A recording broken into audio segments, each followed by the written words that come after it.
उत्तर प्रदेशातील हाथरस इथं घडलेल्या महाभयंकर घटनेमुळे संपूर्ण देश हादरून गेलाय। सत्संगावेळी झालेल्या चेंगराचेंगरीमध्ये 116 जणांचा मृत्यू झालाय। भोले बाबा नावाच्या महाराजाच्या सत्संगावेळी चेंगराचेंगरी होऊन शेकडो भाविकांचा बळी गेलाय। लहान मुलं, महिला, पुरुष आणि अनेक वृद्धांचाही यात बळी गेलाय आणि या चेंगराचेंगरीच्या घटनेनंतर भोले बाबा आता फरार झालेला आहे।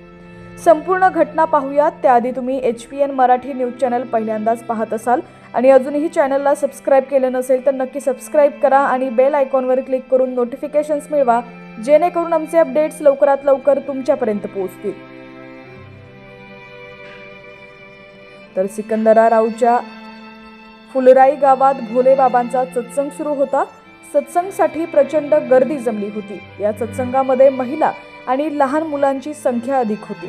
सत्संग संपल्यावर बाहेर पडण्यासाठी रेटारेटी झाली। पुढे जाण्याच्या नादात चेंगराचेंगरी झाली। लोक एकमेकांना पाडू लागले। भाविक चिरडले गेल्यानं मृतदेहांचा खच पडल्याचं पाहायला मिळालं। लहान मुलं आणि वृद्धांचाही चेंगरून काही क्षणात मृत्यू झाला। ही घटना उत्तर प्रदेशातील हाथरस इथं घडली आहे। इथं भोले बाबाचा सत्संग सुरू होता। या सत्संगाला 50,000हून जास्त भाविक आले होते। सत्संग संपल्यानंतर घरी जाताना झालेल्या चेंगराचेंगरीत तब्बल 116 भाविकांचा मृत्यू झालाय आणि मृतांचा आकडा आणखी वाढू शकतो अशी भीतीही व्यक्त केली जाते। सत्संग संपल्या बाहेर पडण्यासाठी प्रचंड गर्दी झाली आणि चेंगराचेंगरी झाली। बाहेर जाण्याच्या वाटेत दुचाकी पार्क केल्या होत्या, त्यामुळे अडथळे वाढले। या सगळ्या गोंधळात लोक एकमेकांवरती पडत गेले आणि अनेक भाविकांचा गुदमरून मृत्यू झाला।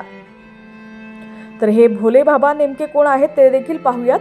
तर भोले बाबांचं खरं नाव सूरज पाल असं आहे। भोले बाबांनी 17 वर्षांपूर्वी पोलीस खात्यातील नोकरी सोडून सत्संग सुरू केला।